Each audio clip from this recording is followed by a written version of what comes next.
everyone. I might just get the ball rolling just because I know we have a fair bit to cover tonight, and we don't want to take up too long of the night. I know people are probably going to keep trickling in as they finish up work, so let's get started. And yeah, welcome everyone. My name's Abby. I'm from the Northwest Melbourne PHN. I'm facilitating tonight's session. I'm also a Quality Improvement Officer at the PHN. So you may have seen my name pop up before for any general practice related support and quality improvement. And I'll just run you through a couple slides before I hand it over to Simone, our lovely speaker.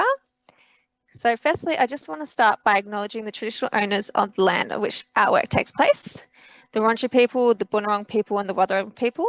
And I'd also like to pay my respects to elders past, present and emerging, as well as pay my respects to any Aboriginal and Torres Strait Islander people in this session with us today. Some quick housekeeping rules as well. So you'll all be muted for this session. We invite you to ask any questions in the Q&A function. That's just the button at the bottom of your screen next to the chat function. The session's also being recorded, so you'll receive a copy of the recording after this session, as well as a copy of the slides and any resources that are discussed in the meeting today. For your CPD points and your CPD certificates, please ensure that you have changed your name to the name that you registered with. So that's just to help us to make sure that we can give you a certificate that matches. And if you have any issues with verifying, changing your name, please just send a message to Northwest Melbourne PHN Education. You can see them in the list, in the attendee list, to identify yourself. I just want to also bring attention to a change that's happening at the moment. So we are moving from PenCS Cat 4 to Outcome Health as our clinical audit tool provider. So that's for all the data sharing and PIPQI program. We've got 2 sessions coming up for any questions and answers. So please come along if you have any questions. We'll be talking about the data sharing agreements, as well as the installation process and just going through any particular questions you may have. And those sessions are on the 24th and 28th of April.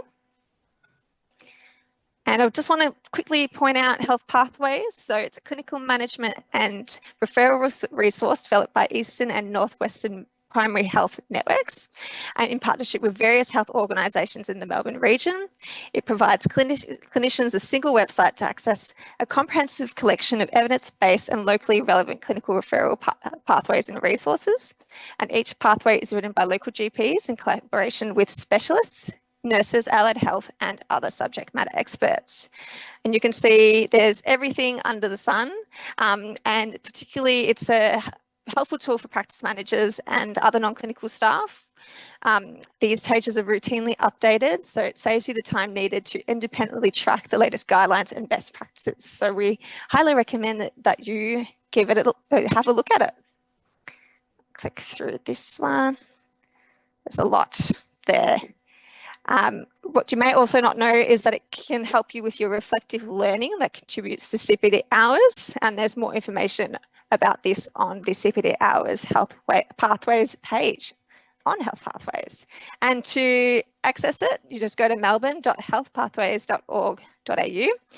It's available for free to all general practice teams located in Eastern Melbourne and Northwestern Melbourne PHN catchments. Okay, so now I'd like to welcome our speaker for tonight's session, Simone Sixton from Medical Practice Jobs. Simone is a leading expert in practice management recruitment for the primary healthcare, medical and dental sectors. As the General Manager for Medical Practice Jobs, she oversees a team dedicated to providing efficient and cost-effective recruitment solutions. Additionally, she is the founder and director of Johnson Recruitment, where she leads the specialist medical and dental team. Her insights into industry trends, salary benchmarks, and hiring market conditions are highly sought after by stakeholders seeking to navigate the competitive employment landscape. It's really great to have Simone here with us this evening. She's got a wealth of knowledge, and I really encourage you to take the opportunity to ask as many questions as you can. That's really the benefit of having the live sessions. So please use that chat function to ask any questions, and we'll make sure that Simone answers them tonight. So over to you, Simone. I'll stop sharing my screen. Thank you.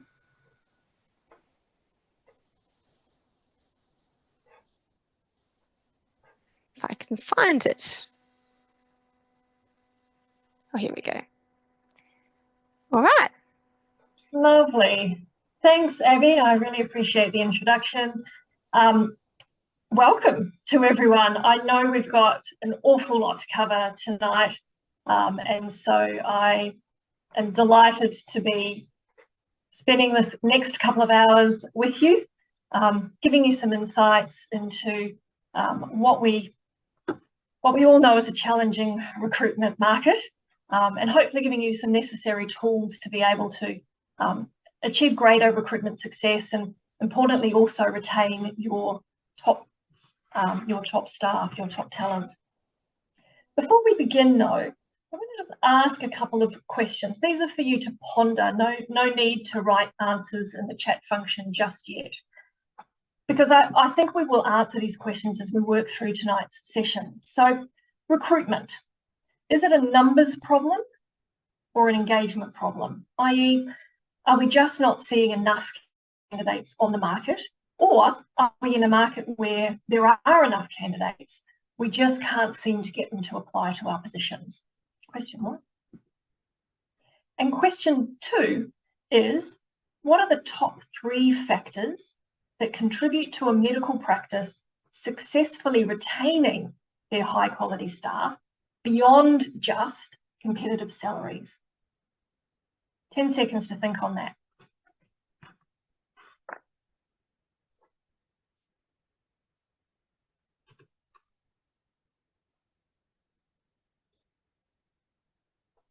All right. As we progress through tonight, we are going to address those questions and hopefully provide you with not only the answers, but some strategies and ways that you can achieve greater success from your own recruitment efforts, and crucially improve your prospects of retaining quality staff. And that's what that slide's all about. We'll cover those areas off as we go. But I'm going to take a little look back before we take a look forward. So there's no denying recruitment within our sector has been more and more challenging in recent years. The battle to attract and appoint qualified and motivated, skilled staff for nearly every role type that exists in your practices has become harder. It's taking longer. It's costing more. It's demanding more resources, and it looks as though the cost to employ is going to continue to increase. Seek alone, for example, and don't get me wrong, I know that I'm the owner and the GM of a specialist job board, but I am also an advocate for Seek. I think there is still a valid place in the market for Seek. So as I use it as an example, it is not because I'm trying to bag it, quite the contrary. But I think it's important that we recognise that Seek has its place, but it's not the only place. So Seek alone, for example, last year in July increased its ad hoc advertiser rate, and you'll mostly all be ad hoc advertisers, by 17%. That means that in June, you were paying on average $450 for your job ad, and in July, that jumped to $530 plus GST. And there's no guarantee of a successful outcome for that money spent. And if you're working with recruiters, you might have avoided a fee increase over recent years. I know lots of firms have held their fee structures in place just to give everyone a bit of reprieve. But I know within Johnson Recruitment, the time frame for us to appoint candidates has easily doubled. And the cost of lost productivity for you means that you're essentially paying that fee increase just because you've got to employ temps and interim staff. And then you run the risk also of losing good staff as they buckle under the pressure of that additional workload that they're covering for others. 2025, here we are, we're 3 months in, and my experience is that there's been quite a seismic change in our candidate market. And that's just the first quarter of the year. We know we're in difficult economic times. There are many, many factors that we're familiar with. And this is bringing candidates back to the market and in quite a significant way. So not only are we seeing more candidates on the market, we are also seeing, in many cases, an increase in the quality of candidates. But it's not quite the strawberries and cream moment we've all been waiting for. And with that flood of candidates into our market, it's bringing another set of challenges. And so ponder for a moment this. These are numbers of rates of applications that we're seeing for roles just this year. And I've tried to use examples that you'll all relate to. Practice manager, general practice, 84 applications. Membership, engagement and admin officer for our governing medical association, 337 applications. A personal assistant for an obs and gynae practice, 421 applications. I kid you not, these are real numbers, and 106 of those came in the first 24 hours. Assistant practice manager for a GP practice, 160 applications. Medical receptionist, GP practice, 105 applications. So ponder the number of hours that you would need to set aside in your business, in your day, to be able to assess all of those applications. That's a new challenge that we haven't experienced in several years. And I recently published an article really bringing some insight around, what we're seeing in this current candidate market. I made lots and lots of comments. It's only about a 90-second read. And at the end of this session, I know there's an email where you'll have the slide deck and links and a cheat sheet, which I'll bring up for you later. And I'll make sure that there's a link for you to that article. It'll just bring to light, I guess, some of the experiences that we're seeing, and maybe it'll give you a sense of you're not alone. There are other practices out there experiencing exactly what you are. But what about GP recruitment? I know that that's the one everyone wants the answers to. And gosh, I wish I had a magic wand for you, but I don't. But I do have some strategies. GP recruitment is about engagement. It's a challenge around engagement. It is not a volume challenge. There are candidates on the market, and those candidates are on the market at any given time. It's fluid.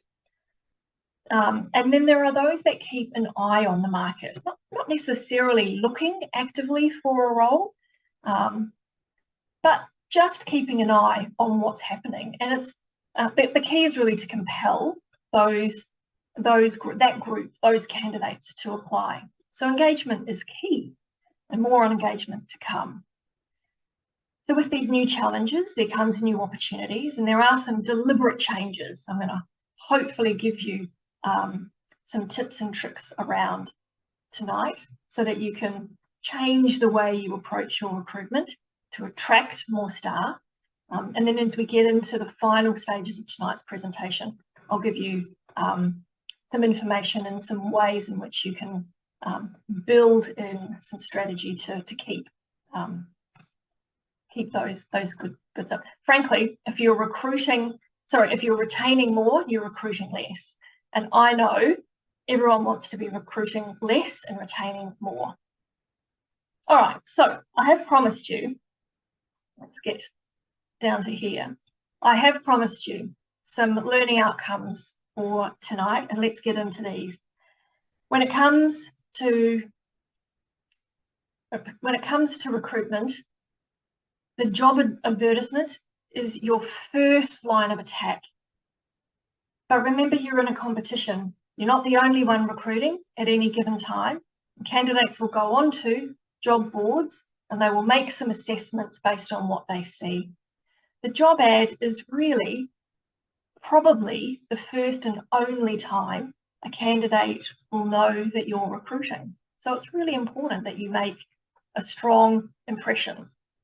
And we do this first by having a nice, clear job title. It's the foundation for your job ad.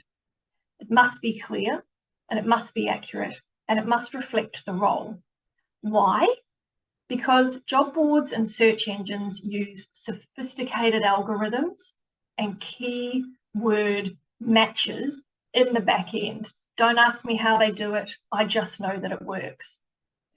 And within the industry, we've all got standard job titles that these algorithms know. So stick to these. The job title is not the place in your ad to get tricky or complex. Irrespective of what you title that role internally, use the industry standard. It's what will get your job ad categorized and served up to your group of candidates that you want. For those of you who may have attended one of my sessions previously, you will know that I share live examples in my sessions, and I will do that tonight. But know this, and I say it every time, I share these examples with love in my heart. It is not to call anyone out or embarrass anyone. If I've inadvertently chosen an example to share that happens to be associated with you, it is a coincidence and it is really used as a learning opportunity. So I've been on today and had a look at some job titles that I want to share with you, really so that you can avoid making these mistakes. I'll give you a couple of seconds just to read through those.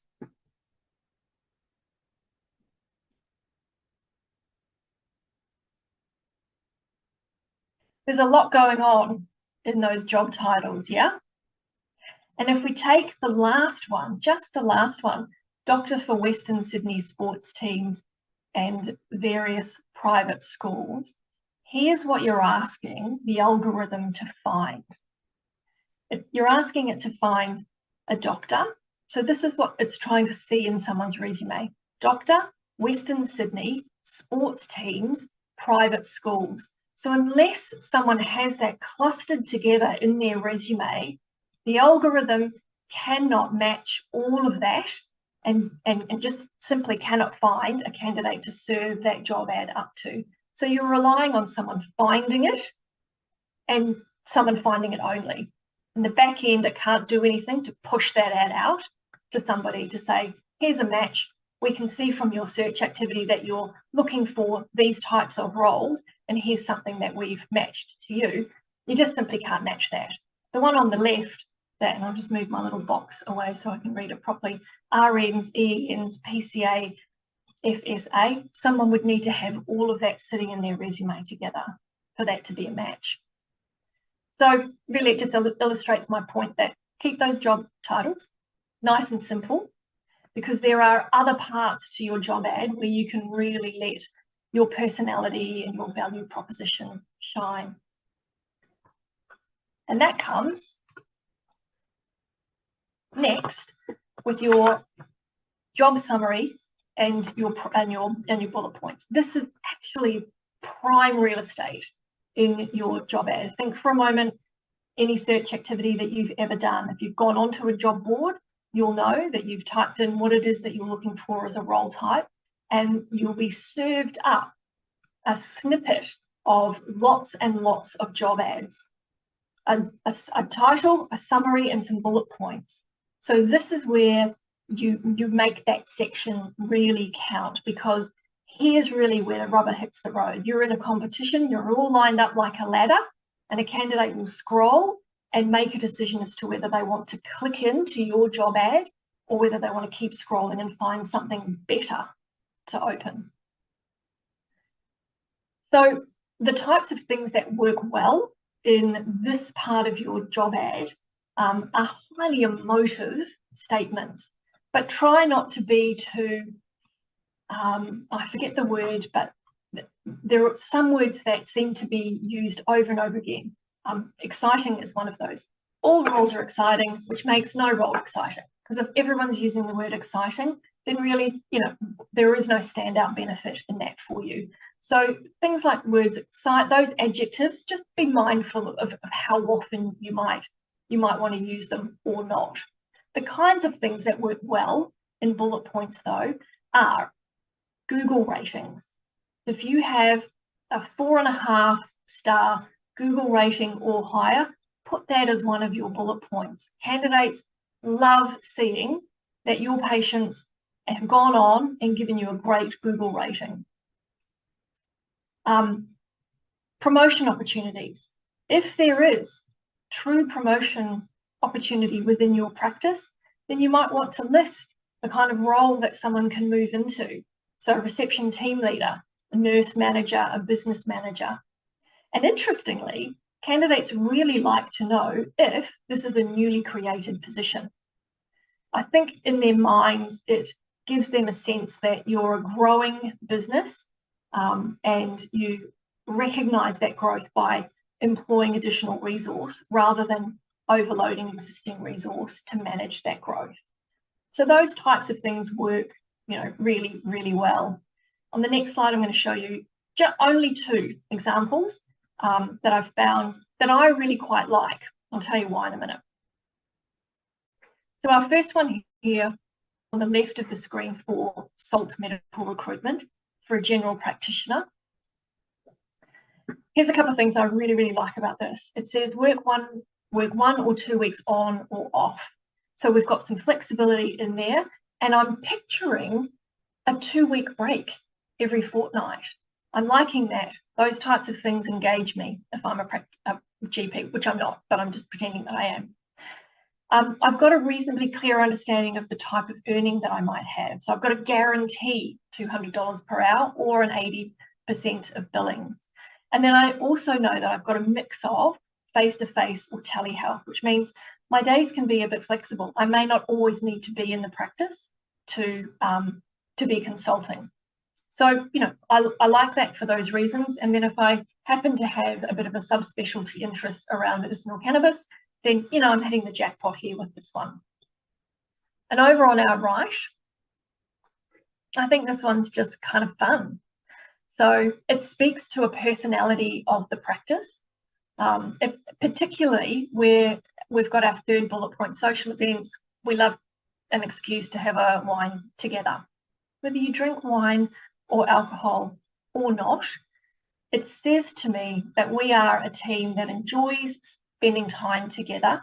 We like the company of the people that we work with. There's also flexibility shown in that first bullet point. So how does a 9-day fortnight sound? Yeah, I think that sounds quite nice. Thanks. And the salary is displayed. It's not going to blow the lights out. That salary it'll almost get there at 90. But I think there are other things that work in this job ad so that if you are a practice manager, you'd be compelled to click in and find out more. And that's all you're trying to do in this kind of summary and bullet point section of your job ad.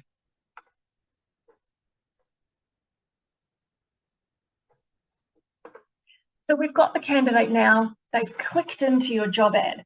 So your competition has reduced somewhat, but you still need to keep them engaged to keep them into your job ad. And so the first thing you want to do is profile who you are as an organisation, your company overview.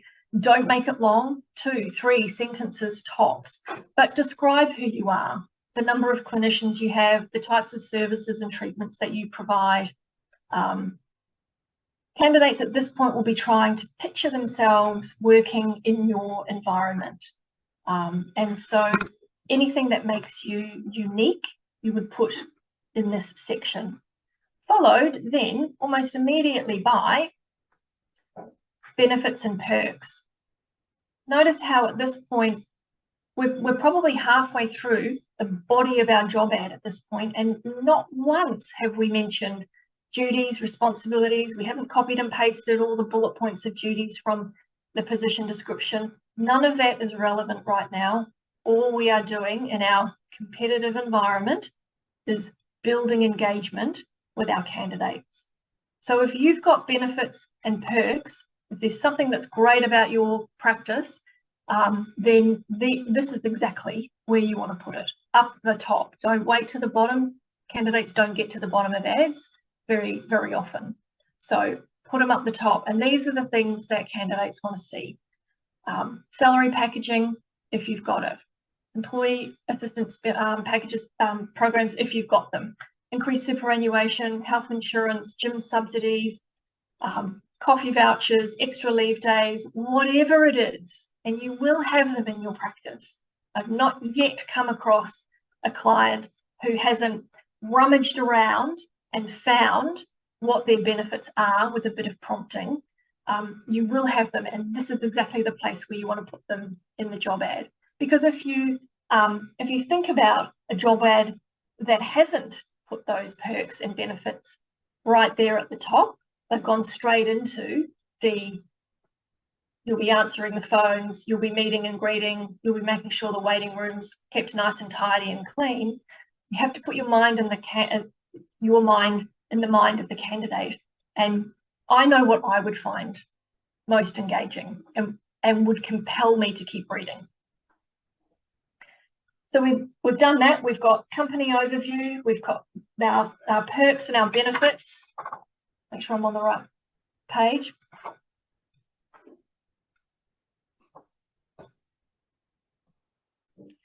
And it is really then where you can start to get into it's there. So it's in here. So between your perks and your benefits and the salary and the location, which I'll get to in a second, this is where you want to give some reality to the role.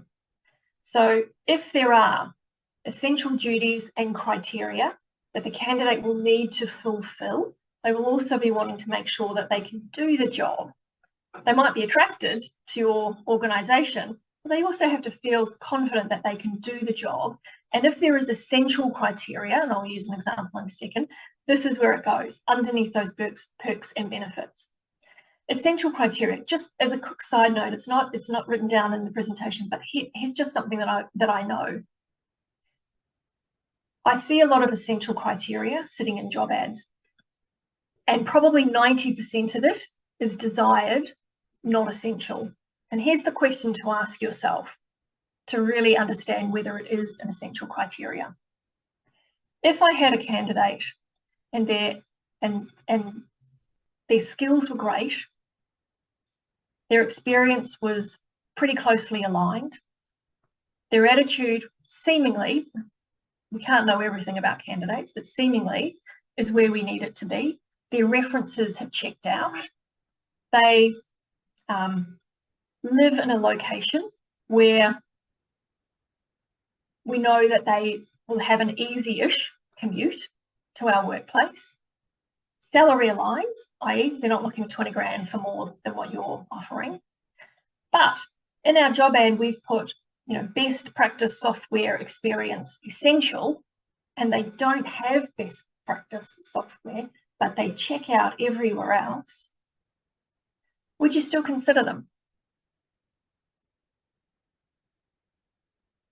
If the answer is yes, then having best practice software is not an essential criteria. It's a desired criteria.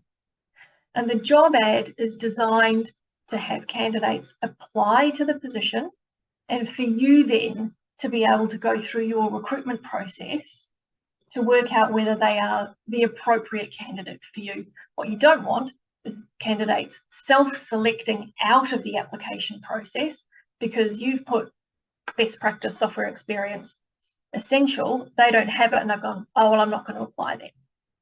Better that they apply, I would say, and have you work through a process where you get to decide if they're the appropriate candidate for you. I hope that makes sense. Okay.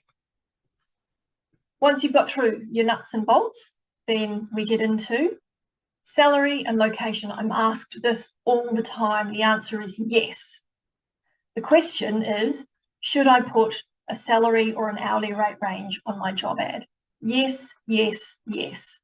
We know that job ads that display salary and hourly rate ranges receive a significantly higher degree of applications than those that don't. And this is taken directly off the Seek website. 40% more applications than ads that have hidden salaries. It's so important they flag it when you're posting a job ad. So if you have the ability to show the hourly rate range or salary, I strongly encourage you to do so. If you are able to offer hybrid or remote working options or anything that's, slightly out of, being on site for 5 days a week, then you would definitely want to put that in that kind of salary, location, work arrangement space, which is just before how you get the candidate to apply. So most definitely. Location's important. Candidates too are also making a decision as to whether your business is too far for them to travel to. They might also be considering a location change themselves, and knowing where you are located might help them with that decision to move houses, move suburbs closer to their work environment. So these things are all good in your job ads. And then finally, please make sure that you outline the application steps. And by that, I'll read this to you because this is what I generally would put in mine.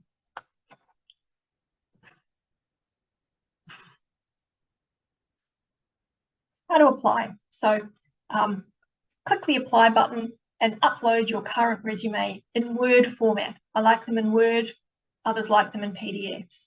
If a cover letter is required, then it is essential for you to provide a name for the applicant to address that cover letter to. I know people want to be anonymous through this early part of the process because you don't want your phone ringing and you don't want to be bogged down with candidates trying to circumvent the application process. But I promise you, you're asking for candidates to behave professionally through your application process. So give them someone to feel confident that their application is going to. Those that are in it for all the right reasons are not going to badger you. They're not going to ring your phone every 5 minutes wondering how their application is going. So it's really important. It builds that connection. It's continuing on that theme of building engagement with those candidates. Right. Tonight's session is not about how to run a recruitment process. Frankly, that is another 2-hour session all on its own. So we're not going to do that tonight. But what I would like to share with you is just a couple of stories about rejection. And I've titled it To Reject or to Ghost. I don't think I created a slide for it. No, I didn't. So let me just read this to you. To reject or to ghost. Nothing says to a candidate, I could care less about your application, than the statement at the end of a job ad, only successful candidates will be contacted. Consider changing that to the sentence, we promise to contact every applicant. Remember, you're in a competition. Remember, you're trying to build engagement. I get it. It is a big commitment of time and energy and resource to reply to every single applicant. But there are ways that you can make that process easier for yourselves. But if we're thinking about that competitive landscape that we are in, that is recruitment, then anything that you can do, those 1%ers that you can do to make your business stand out, that connection with the candidate stronger is worth the investment of time. When I was 18, I'll share a story with you. When I was 18, I applied for my first ever office job. I was young, it was a reception role. I didn't have the experience, but I was exuberant, and so I sent off my application, and by post, because we're talking about 100 years ago. And I received a rejection letter from this company, and it stood out. It continues to stand out for me even now, because this is a company that took the time to write to me to tell me that I wasn't suitable. They thanked me for my application. They acknowledged the time and effort that I'd put into making this application. They wished me well for my future job search. And following that rejection letter, I actually wanted to work for them so much more, because they made me feel so great about rejecting me. So imagine how that feels for your candidates when every single one of them gets acknowledged that they're not successful, that they're not seeing the next part of your process. Thank you for the time and effort for making contact with us. It's made a lasting impact on my life. I'm 51 this month, and I still think about it, and I still tell people about that letter that I received. Now, here's an example from the other side. Just as an aside, my husband also happens to be in the executive recruitment industry. It's just a happy coincidence. We didn't meet through recruitment. We just happened to, both do the same job. So he wrote a rejection letter to a candidate in the mid-90s. He's a little older than me. He's going to be 60 this year. He won't mind me telling you that. So the role type it's not important, nor the level, but he had a philosophy even back then of responding to every candidate. And again, he typed a letter, he posted it to the applicant, and he rejected her. Now, fast forward some 17 or 18 years to 2012, and this same candidate applied to a senior accounting role being recruited by my husband, and she attached to her application the rejection letter that Guy had sent her back in the mid-90s, with a side note saying how incredibly grateful she was for the professional way in which he managed her rejection, and that she had kept this letter as a reminder of the lesson that she learned on how well to treat someone when there was no immediate benefit in doing so. So those are just two small examples of how those little actions, like rejecting someone versus ghosting someone, can have a super positive impact on someone's impression of your organisation. I leave it at that. I don't want to start preaching. Right. Abby, have we got any questions? Yes, I was going to ask you. So that's real. I mean, that's such a great story. But I guess, is there an approach that people can take? I mean, some people get 100, 200 applications, and general practices can be really busy. Is there, who has time to meet that criteria? It's so lovely, but I can imagine some people feel very overwhelmed. Yeah, I get it. Look, technology is brilliant these days in that you have the ability to set up templates that will automatically track somebody's name into it. So it will feel like a personalised rejection email, even though you might be sending off 30, 40, 50 at a time.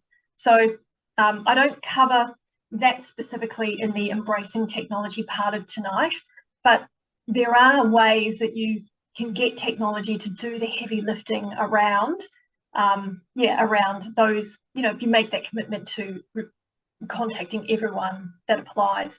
I get it. Nobody wants to be on the phone calling 100 applicants to say, I'm sorry, we're not going forward with your application, or individually emailing everyone.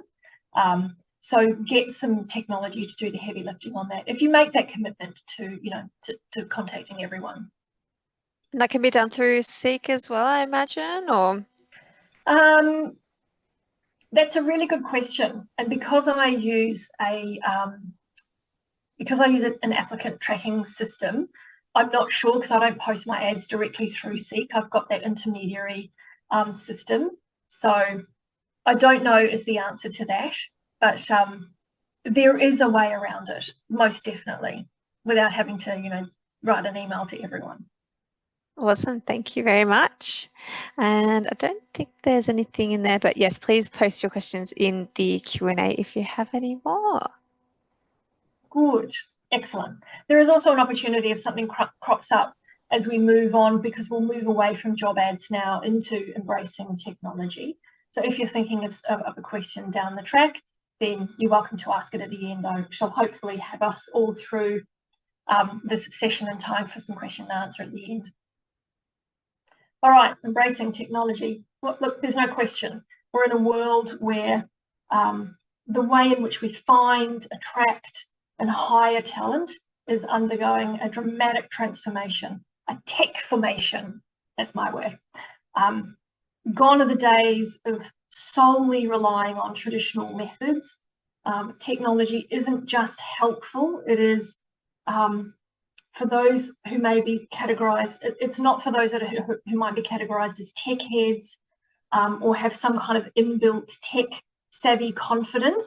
It's for us all, and we have to be embracing technology. It's the backbone of our modern, efficient and effective attraction, engagement and recruitment processes.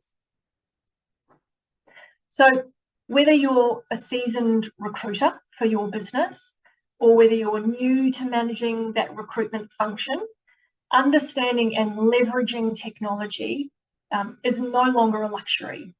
You can't just dabble in it, but you're not sure how to use it. It's a necessity. So my experience is that for those practices who have technology-driven methodologies to power their recruitment activities, they understand SEO, search engine optimization, Google AdWords, LinkedIn, career microsites, and the combined might of traditional job boards, the Seeks and the Indeeds, as well as specialist job boards, the medical practice jobs and the other specialist job boards that exist in our sector. For those that really use this technology, they are far greater at getting their hands on those candidates that seem to be so elusive for other practices, where some of those traditional methodologies are really kind of what they're relying on. It's faster, it's less expensive, you won't need to use recruiters. I know that sounds like, how could a recruiter be saying that? But genuinely, if you can lessen your reliance on using recruiters for every single position, you know, that's kind of utopia for practices, I understand. So the topic of technology is enormous. So for this evening, I've selected sort of three main areas to focus on. So job boards, career microsites, and AI, particularly Boolean search. I'm going to ask a question before we move on, and if you can pop into the chat a yes or a no, that'll be sufficient. Does anyone, or has anyone used Boolean search before?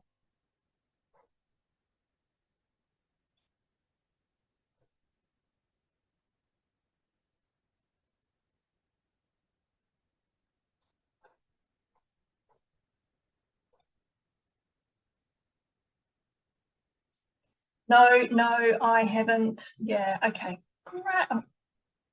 I'm actually super excited that we've got a whole bunch of no's, because if you were all saying yes, then seriously, part of my presentation would be redundant. So this is great. Okay, excellent. Thank you for sharing that. I really, really appreciate it. All right, so society today seeks out specialists in almost all areas. If we are going to part with some of our hard-earned cash, then we want to do so with a company or a person that has more knowledge and expertise than we do. The way of the specialist has become something that we just simply demand.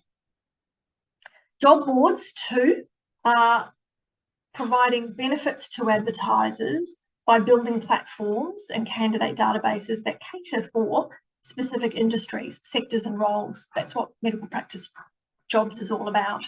Generic job boards, these days, trying to be kind of all things to all sectors, they're not discerning. And this manifests for you in many, many, many irrelevant applications from candidates that seemingly have no alignment to your sector, no skills for the job that they've applied for. And what a waste of time. If you thought 421 applications was a lot to get through, it is, especially when maybe less than 10 have the right skill base and experience for the role. So we want to make sure that for those that are applying to our ads, we've got a large enough group in there that have got the experience and the competencies for our roles. I appreciate how self-serving this next section might feel, given that I'm the owner and general manager of a specialist job board.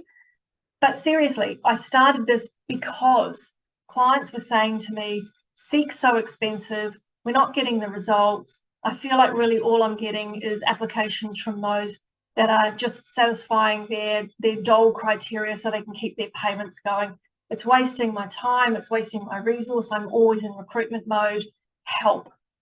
And so we thought we must be able to build some databases where we've got the right kind of sector candidates sitting visible in these kind of job boards. And so that's where medical practice jobs really stems from. I just have a question there. So you're talking about SEOs and keywords and all this digital advertising. Is that something that you guys could do, or is there a list of companies you could recommend practices to, you know, if they need a bit of help with that? Sounds a bit complicated.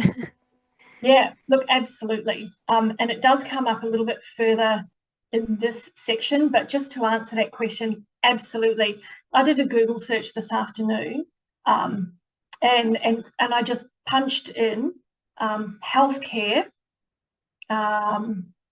digital agencies Melbourne, and I was flooded with specialists who can help organisations with their SEO, their Google AdWords, their campaigns, their website creations, their microsites, and they're specialists in the healthcare sector. So yes, absolutely.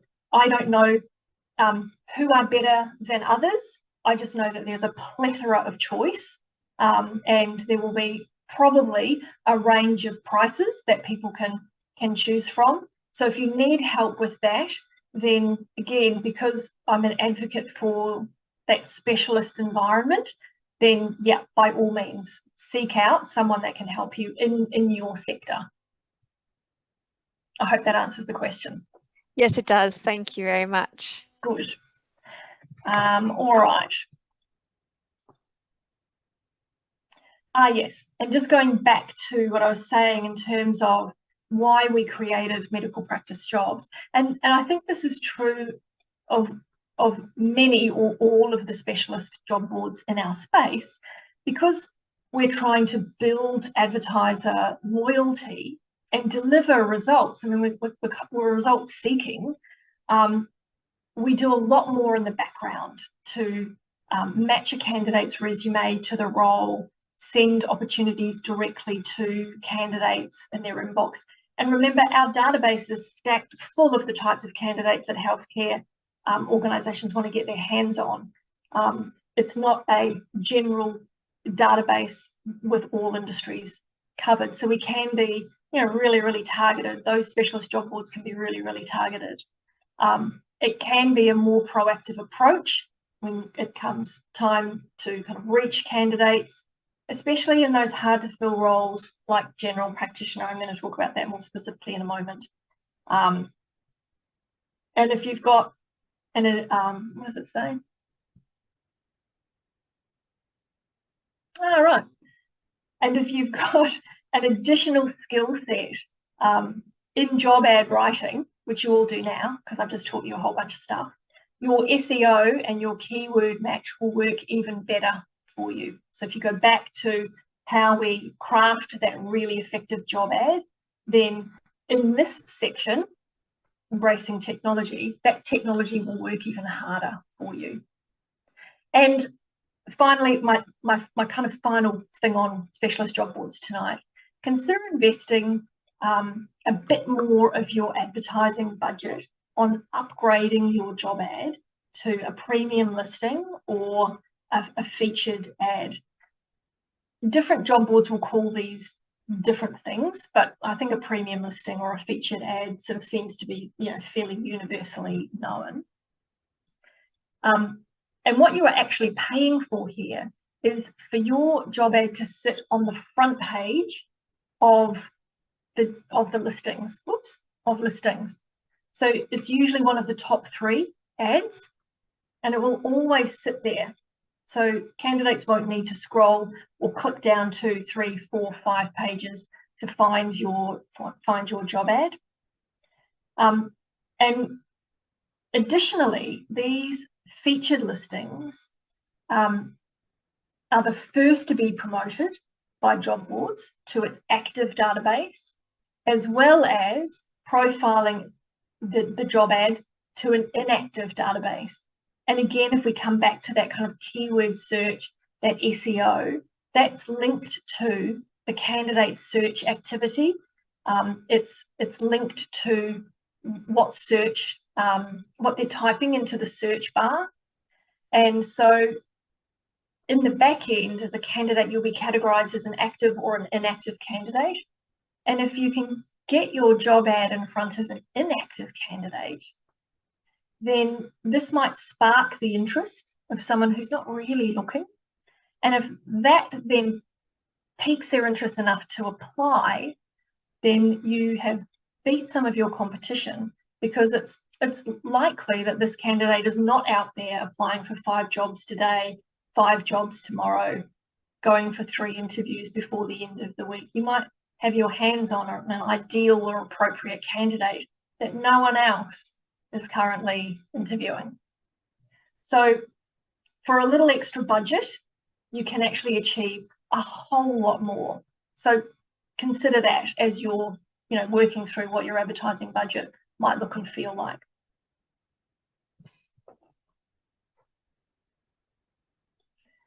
Okay.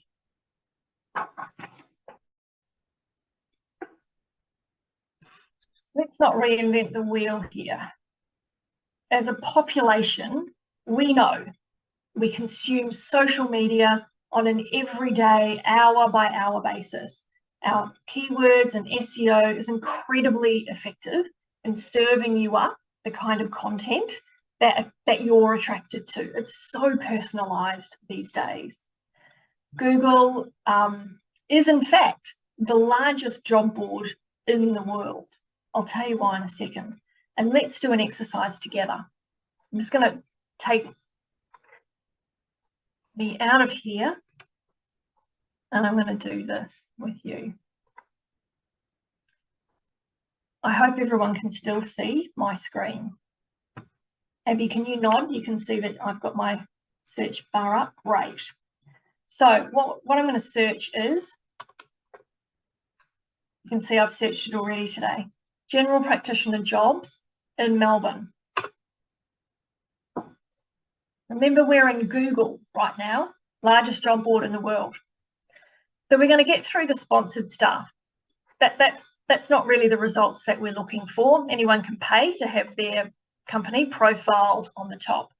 What is really interesting here, and what I wanted to show you, yes, we've got Seek. We would expect that Seek would be, one of the top companies profiled if this is our search criteria. We've got a recruitment company that specialise in GP recruitment. LinkedIn, of course, we would see them. But number 5 in the organic listings, these are the ones that really matter. Number 5, that's so impressive. We've got Doctors of South Melbourne.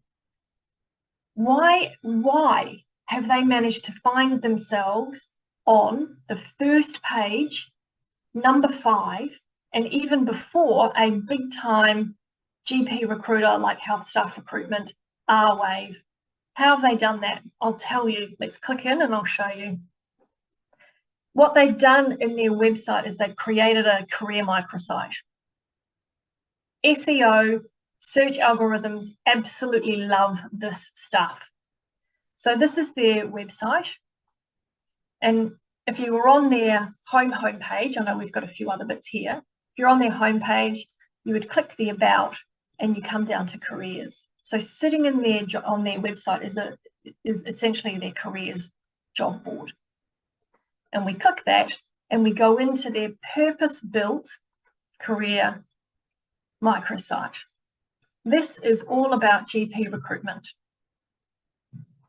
A couple of things that work so well in here. This gives you an enormous amount of space.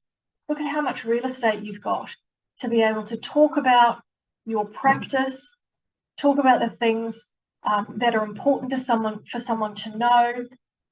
We can see below for more information. I'm going to click that. Our clinic is modern. We've got images sitting in here. This is hugely engaging stuff. We go back. Talk about a subspecialty of gender affirming care. So this is, these are the types of patients that someone might see. Again, look at how much content sits here. You have got no chance whatsoever of getting anything like this into a job ad. You just simply don't have the space. We go back. This is about meeting the team, the services they offer. They've got a blog section. So you can see if I'm a GP and I'm confronted with this, or a job ad sitting on Seek, medical practice jobs, wherever else I've seen it, I have such a head start in understanding who Doctors of South Melbourne are, and my level of interest has gone through the roof. This is quite a sophisticated website, so it's been professionally done. This is not someone in the weekend putting together a Wix website and cobbling together some images and putting together some text.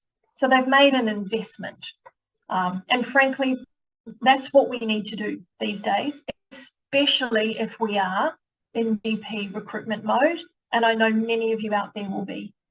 So the message in this is not to show off Doctors of South Melbourne and say they're so great, and if you don't have one of these, you're not. But what it does is it shows an example of what can be achieved and what your competition looks and feels like for those ever elusive GP candidates that you're trying to attract to your business. So I really wanted to show you that because I think that is super interesting. So here's another couple of examples I'll also share with you. And so when I do recruitment for a couple of practices, we've created a career microsite because we recruit for them so often. So Cancer Specialist is one of my longest serving clients. I've been working with them for about 8 or 9 years. And so we've created this for them so that every time we recruit a position for them, this is what we send to our candidates. It introduces candidates to who this group is. These are all of the positions that we have recruited. By clicking here, you'll go into the current position description to find out about, what we're recruiting currently. So these types of things are simply put together, whilst my marketing team put this together for me. I did not. Abby knows my tech foibles. These can be created in a very cost-effective way. For individual jobs, and this is a practice manager role that I did a while back now for Knox Orthopaedic Group, we can do them for specific roles if there is a hard-to-fill position. So they don't have to be super whiz-bang. They don't need to be a legacy website that goes on and on and on for eternity. They can be just for individual positions. But I strongly encourage you to consider something like this, particularly for your GP recruitment.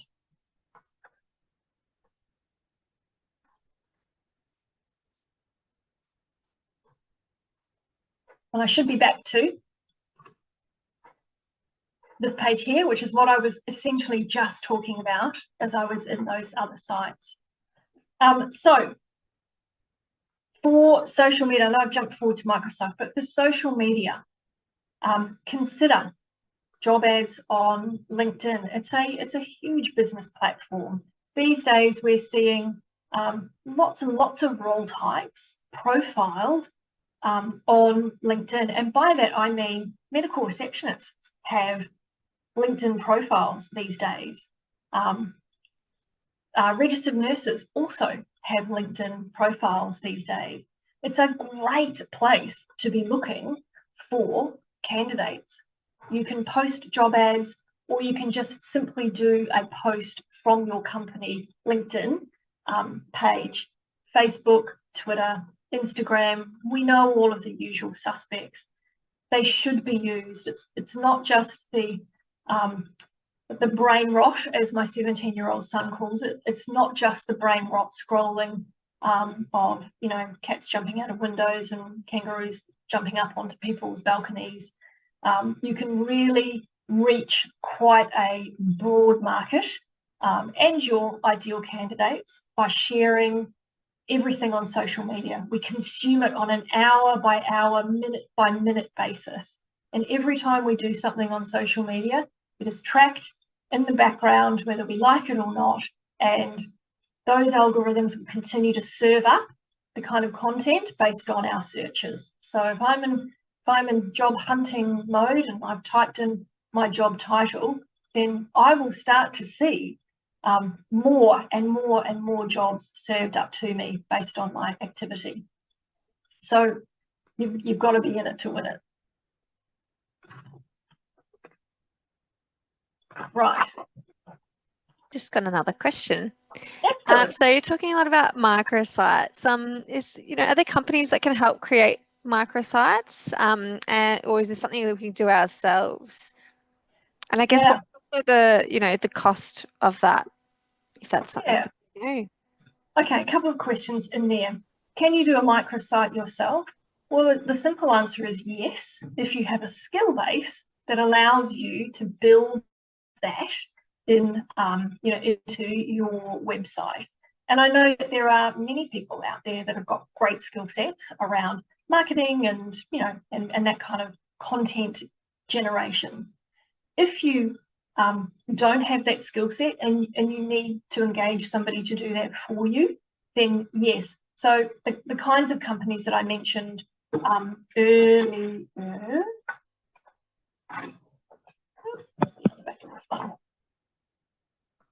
So when I did a search, I found Heartbeat Digital, MediMark, Effect Media with an A, Clickmatics, and Practice Edge, and they all came up as specialist agencies in healthcare around this kind of digital space. I'm not advocating for any of them, I'm just telling you what I found.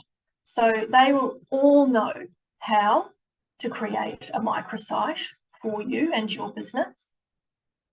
I don't know what other agencies charge their clients. I only know what we charge our client. And so for the simple one-off job for Knox Orthopedic Group, they paid $2,500 for that. And the microsite that I made, the kind of ongoing microsite that I made for cancer specialists, granted, I made that now about 7 years ago. When I say I'm marketing team, about 7 years ago, it was $1,800.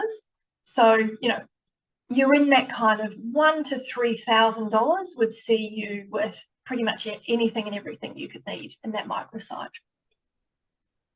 Oh, that's good to know. Thank you very much. Pleasure.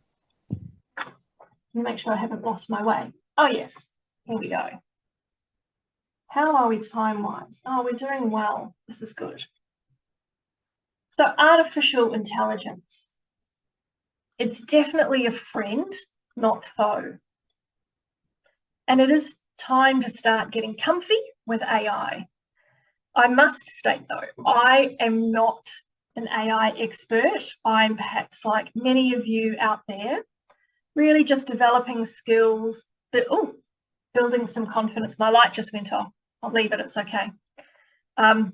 Building some skills and confidence with using AI tools.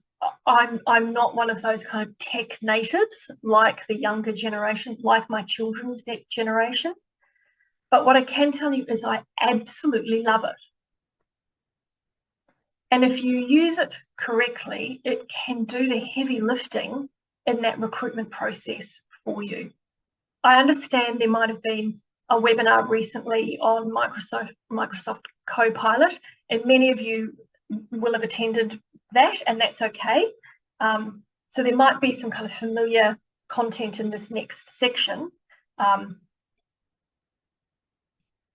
But it really, I think, reinforces the fact that if we're already into our second, maybe even our third webinar on AI, it's here to stay. We have to be the ones that embrace it and use it, because if we don't, we will get left behind. It's as simple as that. So it's not to be feared, but it isn't. But it isn't to be underestimated either.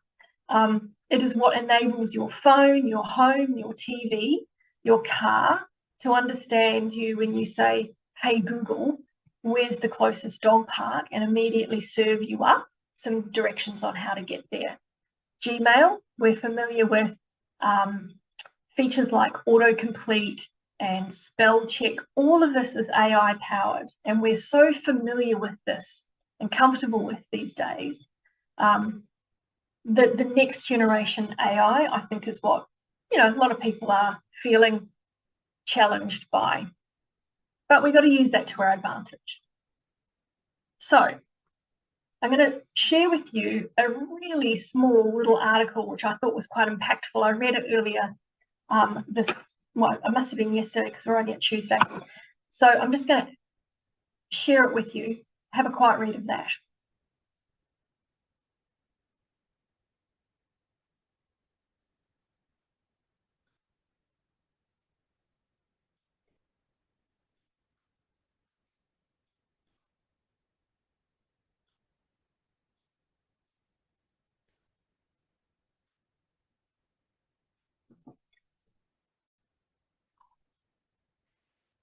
So that is really just to plant the seed around introducing some rules for your practice, so that if you do have those in your business that love AI and want to use AI professionally, that maybe there are some guidelines that they can follow. I thought that was quite prudent. General common platforms, I've just listed a few here. We're all familiar with this kind of Chat GPT. It's become really the kind of AI name that we all recognize. But this is the piece that I really wanted to get into with you. This is Boolean search. And I say, who doesn't love a cheat sheet? I absolutely love one. And I do have one for you tonight, which will help you so that you don't feel like you have to learn all of this as I'm going through some of these examples right now. All right, Boolean search. It's a powerful technique that allows you to refine your search results by using specific operators. This is an operator, and, or, not, quotation marks. Using specific operators to combine or exclude keywords.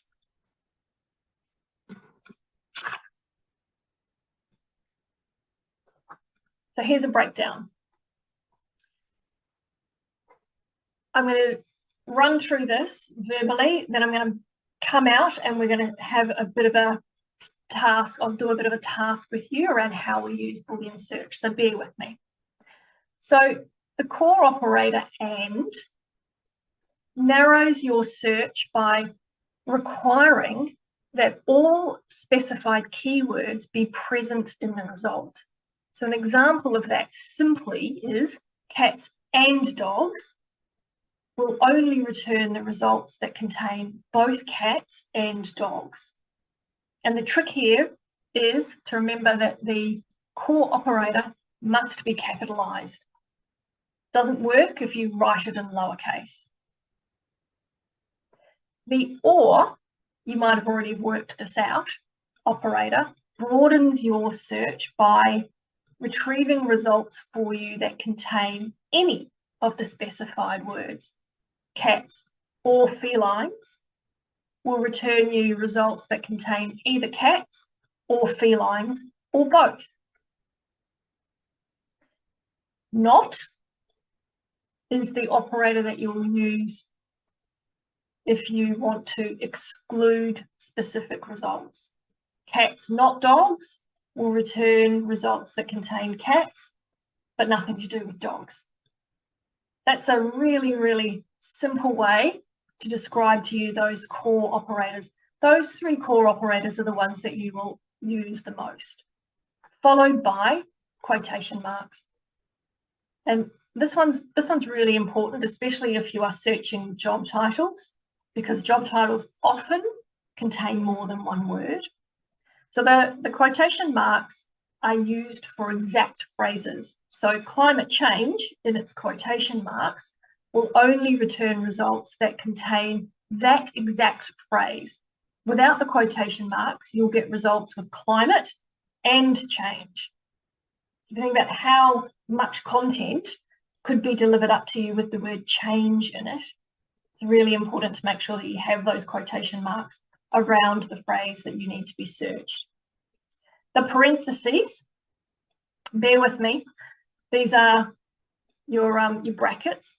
This is used to really control the order of operations. So for example, cats or dogs in brackets and food will first search for results with cats or dogs, and then once it's got that search done, it will then further refine your search down to include food. So you can see how you can start really narrowing in from what could be a huge list of results, cats and dogs, to now cats and dogs and food. So you can really start to narrow that down. And then finally, of your kind of basic core operators, the asterisks. And this one is really just around, it's around word variations. So for the example here is compute. If you put the asterisk beside that, then it'll find you results with the word computer, computing, computational, etc. And if we put that into a work context, think about all the ways that we often write the word receptionist. So RECPT, reception, receptionist. So it'll try and find for you, or will find for you, all the ways in which that word could be written. Okay. If I practice this enough today, this will be a lovely smooth example. LinkedIn, welcome to my LinkedIn profile.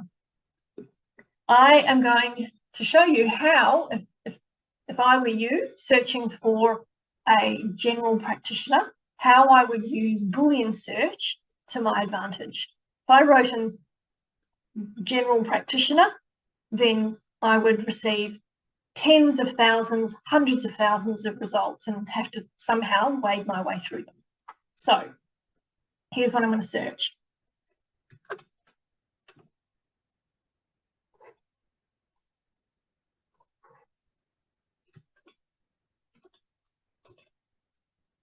General practitioner, and as you can see, I've searched this again already today.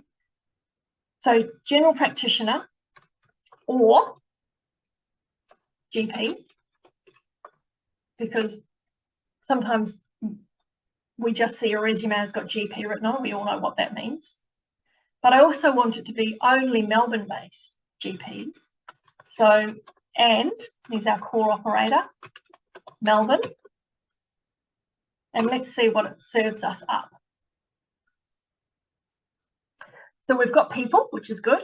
If it was showing you something else, you would just simply click people and it would display the people here. So if we see all of the search results, just for that Boolean search, so general practitioner or GP in Melbourne, we've got 123,000 results. That's quite exciting for GPs that are really hard to find, but it's too much. It's pretty broad. So if we go back into our search criteria, we get to the end here, and we put some brackets around. I'm going to actually put the bracket around. It's getting late, bear with me.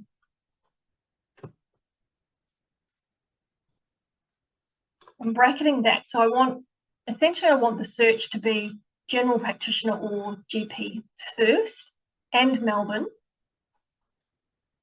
So I'm going to link that together, but then it's not aged care. So I'm going to try and exclude everyone that may be in aged care. So if we now look at this, so we've got 123,000 results here. So if we now take a look at our search results, that's jobs. We want people. Brought our search results down to 1,000. That's a much more manageable number. Still a lot, but it is a much more manageable number. Now, I'm not connected with any of these. So what a great opportunity for me to connect.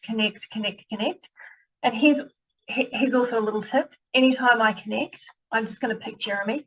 I don't know Jeremy. Add a note. You bet I want to add a note.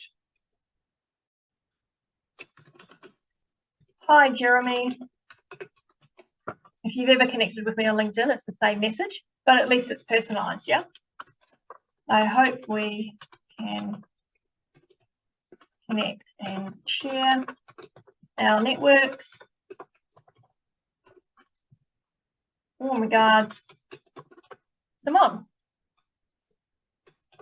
Because everyone likes to get a personalized note.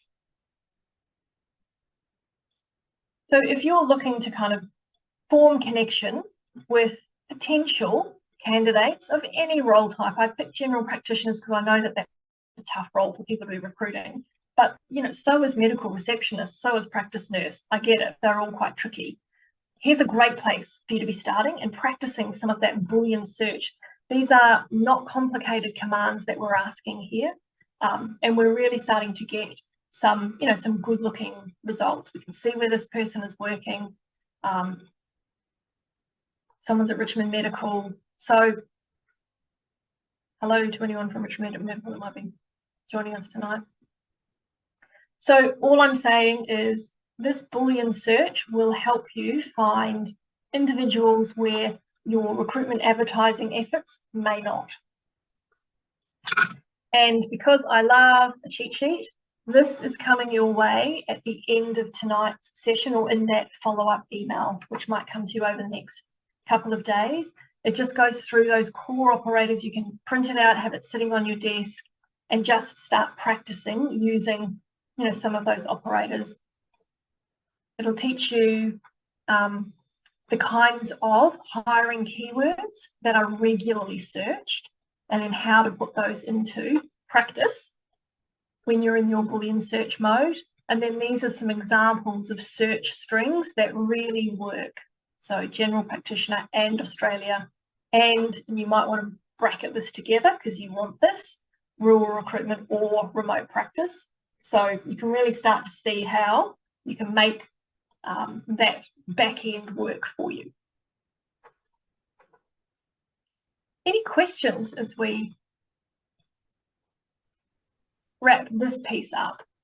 Can't see any, but I would assume that, so these sort of in the reverse, these sort of things to think about when we're putting in our job ads, not in the same coding, but is there a way to make the job ad, I guess, really match this sort of search term? Is that sort of making sense? Not really. Yeah, well, if we have a look, Abby, just at some of these kind of hiring keywords on the cheat sheet, then these kind of keywords and strings work well So SEOs, they have a language in the background that's really familiar to them, and it's based on the number of times those words get used together or as a word string. So we've actually taught the algorithms what works.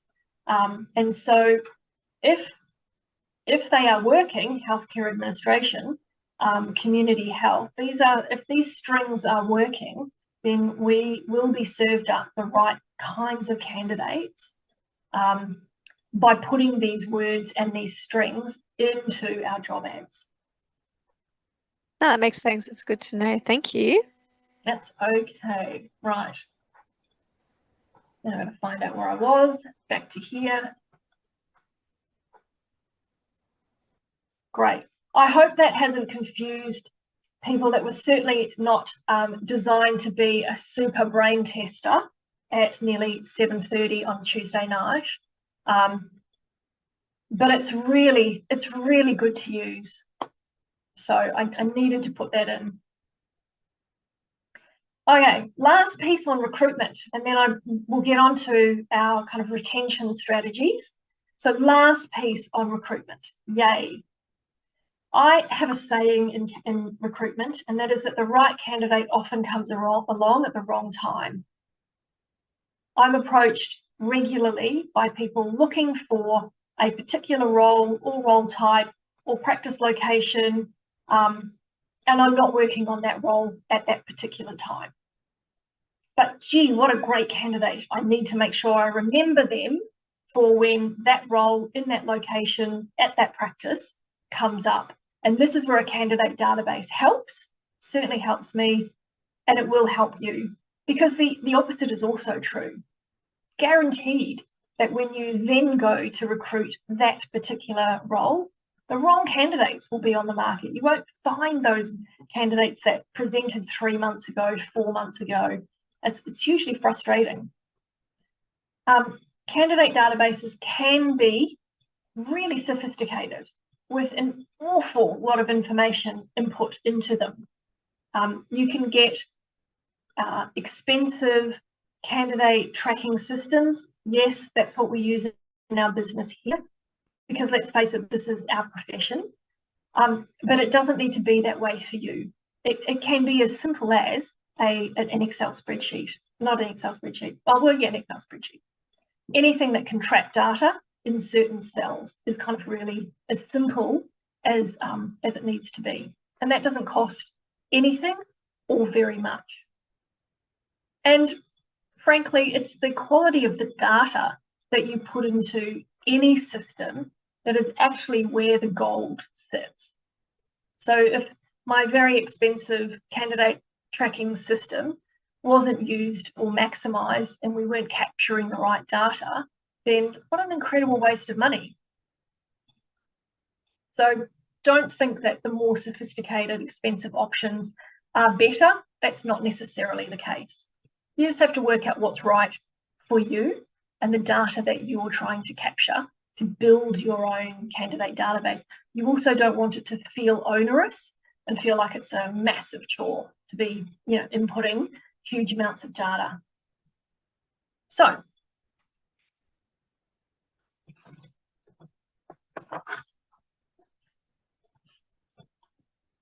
I just have to share with you, it's getting systematically darker in my office because we have these sensor lights and they're on a timer. And so if there's not movement outside, they start to turn off. Like I think I've got one light left in the corridor next to me.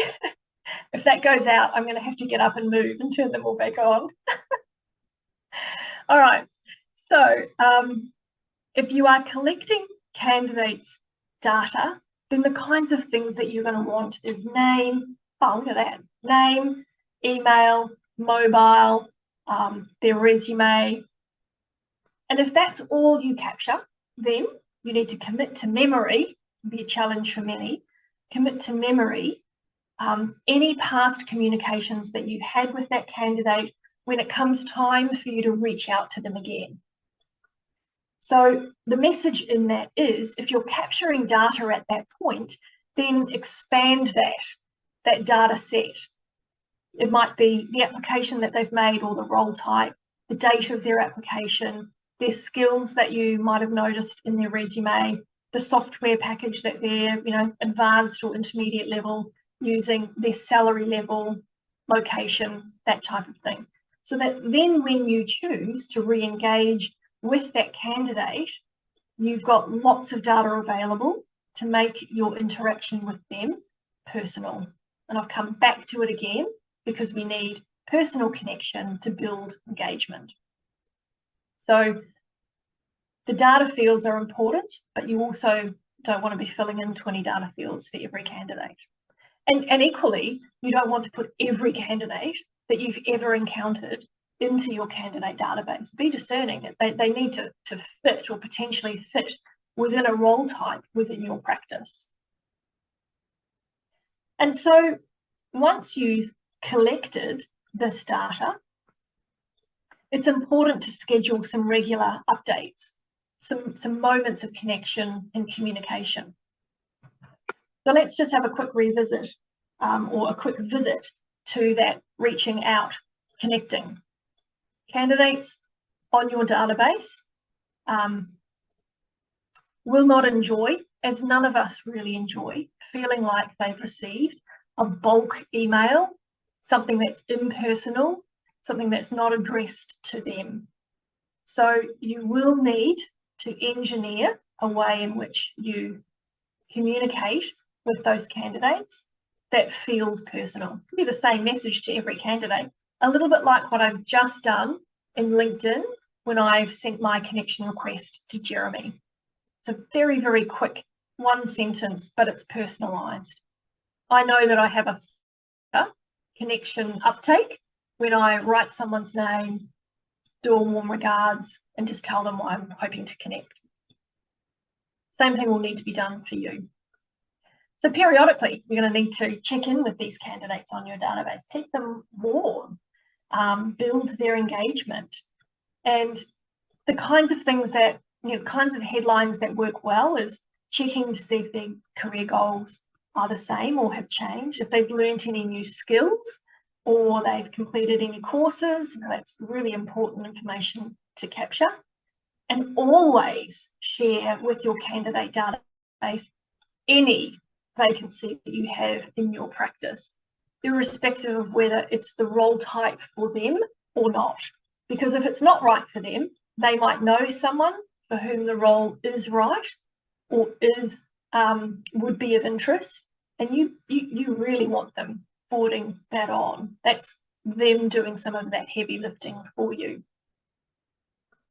And if you publish blogs, as we saw on the Doctors of South Melbourne microsite, they publish blogs on their website. If you're an organisation that does that also, anytime you publish anything new, share that with your candidate database. Because at the time when you come to recruit a role that might be right for that portion of your candidate database, they will have such familiarity with you. They feel like they know your practice. You've been in touch.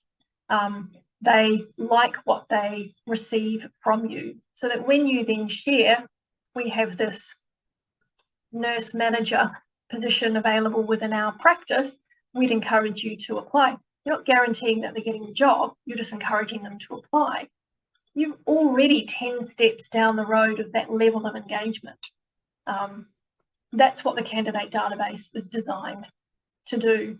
You don't want to be starting at zero every single time you get into recruitment mode. Any questions?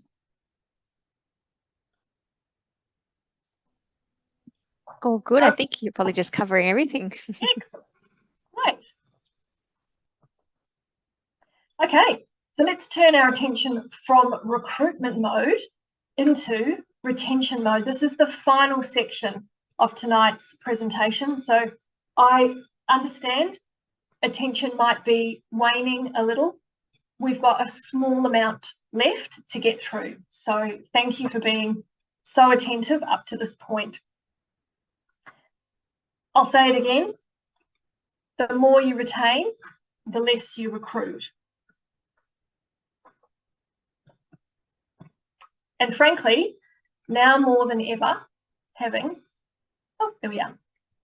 now more than ever, having a strong employer brand is vital for attracting and, importantly, retaining talent. There is a correlation between employers who invest in having a strong brand. They will have greater recruitment success and definitely higher staff retention rates. Your public profile is incredibly important. Just as many of you will look at a candidate's social media footprint, you might check out their Facebook page, their Instagram page, for anything that might raise a red flag. Understand candidates are also doing that kind of check on you. They look at your Google reviews, they look at your company website, they find your LinkedIn company page, Instagram, Facebook. Everyone wants information these days. So it's really important that you have a strong profile out there in the market. What you may not be familiar with is the company reviews section on Seek. Let me just take you there quickly. So if we have a look at Seek, when we log in, we essentially get to this kind of first page. But if we have a look here in the toolbar, we can explore different companies. And these are companies where employees have gone on and written a review, good or bad, about their employer. Now, I don't think this is widely known. I know it exists. Clearly, lots of people know it exists. But when I did a search on medical practices, GP practices, I couldn't even find my own business on here. So it's not universally known and it's not universally used. However, technology being technology means that as more people write reviews, this kind of information will be served up to potential candidates for your jobs as they are searching for you. So be mindful of that. Now, I'm not an advocate of this in any way because I think it opens the door for disgruntled employees or ex-employees to go in and without any level of censorship have the opportunity to write a bad review about their company. Now, what I was saying is that I'm not a massive fan of this type of review platform because I genuinely think it gives people that kind of carte blanche opportunity to say anything and everything, and there's no recourse. But it exists, so I share that with you because it's something you need to be aware of. There is also another platform called Glassdoor. Similarly, it works for people to be able to write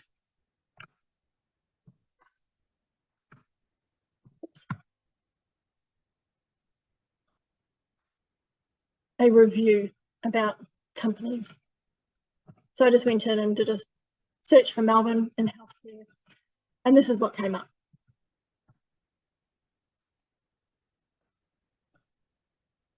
So there's all sorts of information people can find on different organisations. They might find something on you. I'm not suggesting that you've got company profiles and reviews up here, but I'm just bringing your attention to the possibilities of what's out there.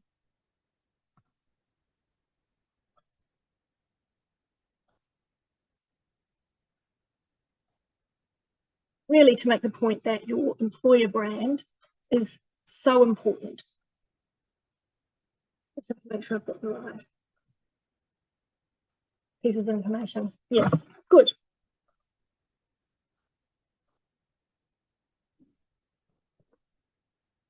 I actually think because it's so late, something's happened to the electricity.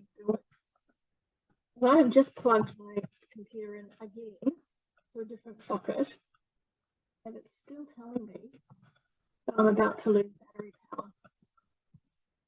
It's going to disappear again, people. Sorry.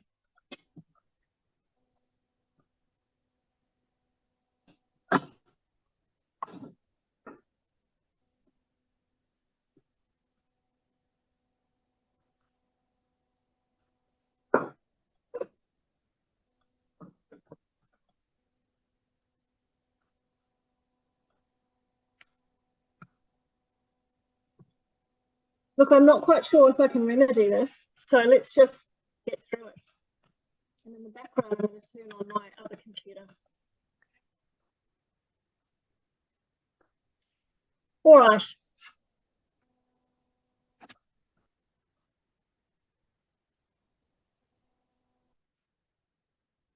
So as a recruiter, I am constantly being asked by organisations, by practices, like what constitutes a good wellbeing program?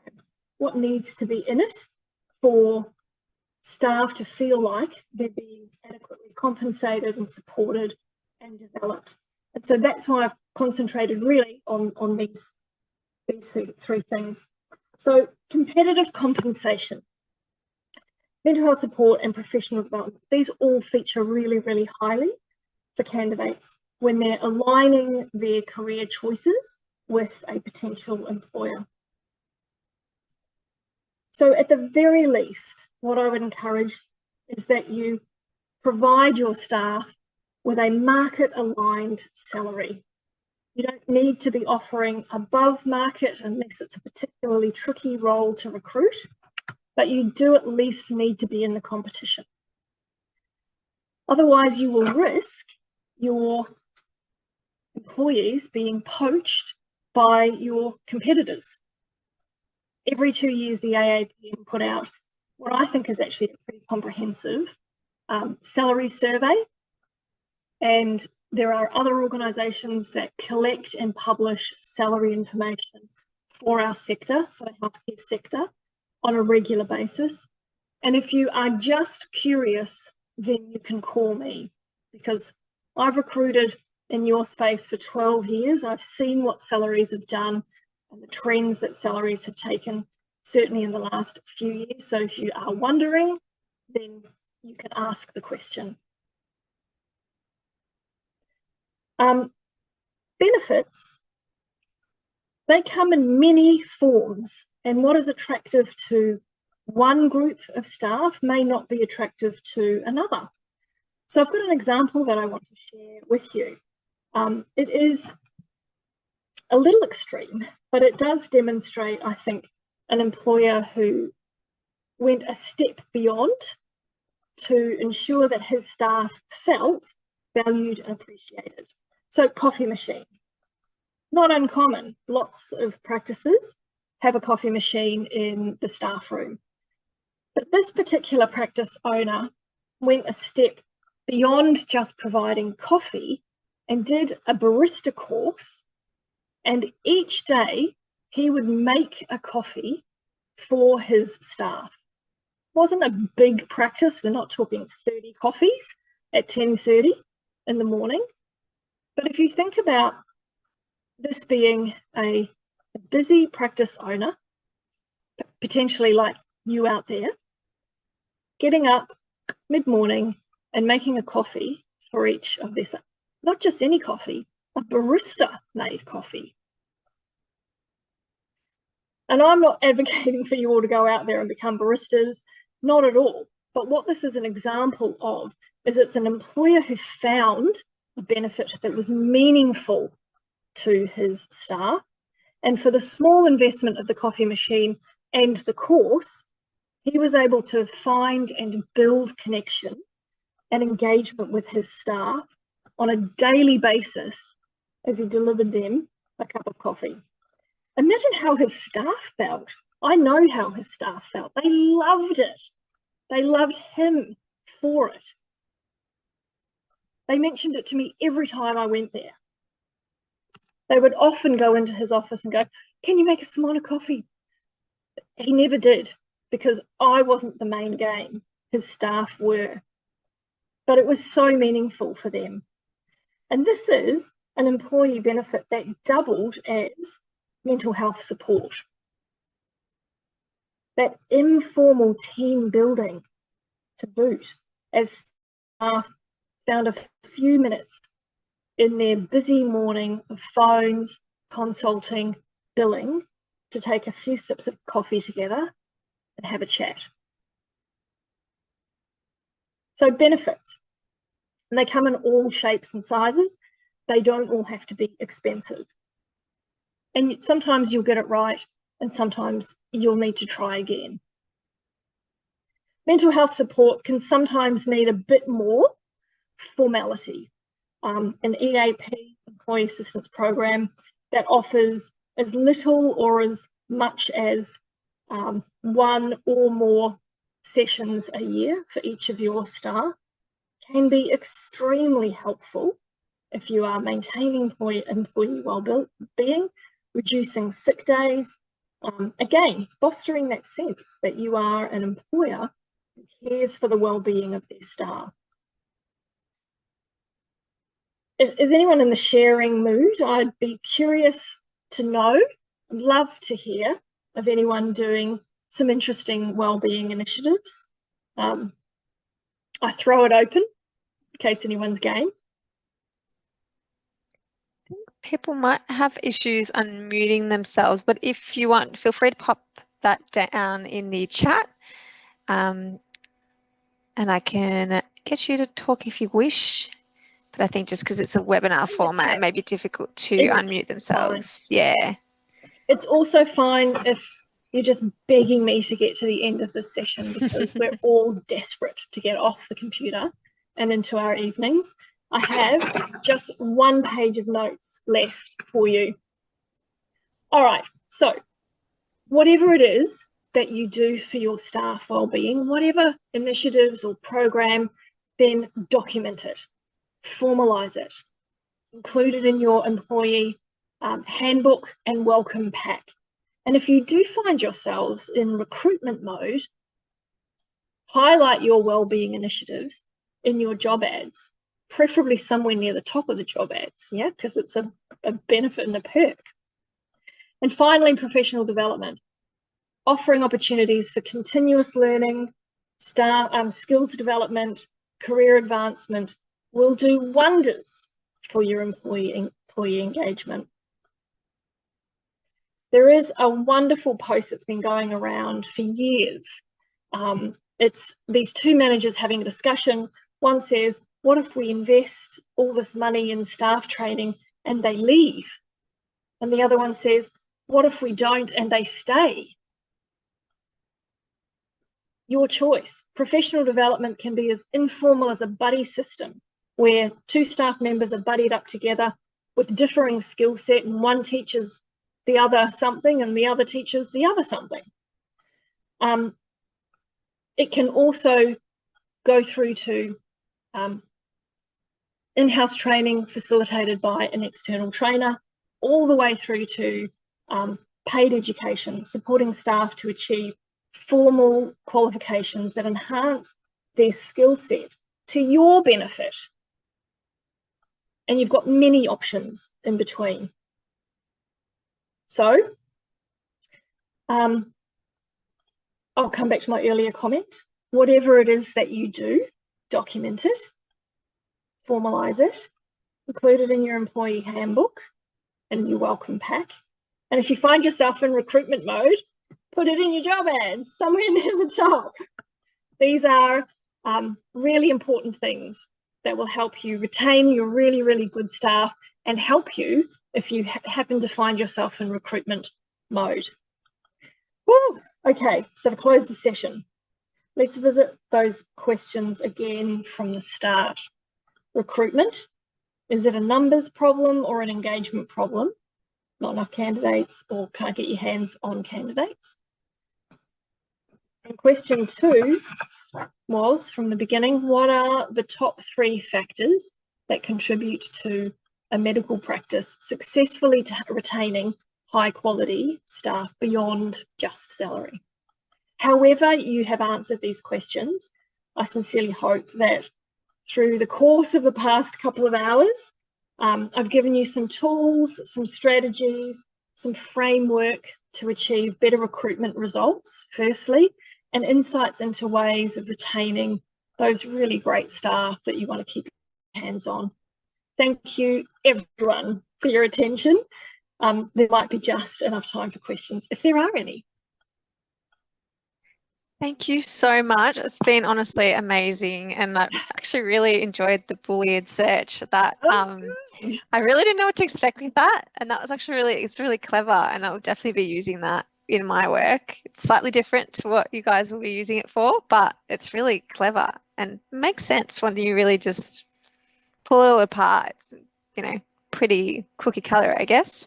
Yeah. I will see if there's any questions coming through. I don't see any yet. But we'll give people a moment if they do want to pop something in there. We will also be sharing around the survey for the end of this session here. So please let us know if there's anything that you want covered, if there's any further questions, any resources you need. We'll be sending everything in a package at the end of the session. And I'll just have a double check here, make sure it doesn't look like there are any other questions, but we'll hand back a little Perfectly bit okay. longer. Yeah, I think everyone's probably a little bit hungry and keen to go have some dinner. So maybe we'll leave it there. But yes, please reach out. And I think Simone's got her contact information there as well. If you need to ask her as well, I'm sure you're welcome to reach out to her. Is that correct? Yes, there you go. Lovely. Okay, and so that will also be in the slides sent to you at the end of the session, and the survey link is just in the chat. Thank you, everyone. Thanks, everyone. Yeah, have really a great night. Yeah, thank you for coming. I hope you found the session beneficial, and we'll see you at the next one. Good night, all. Bye.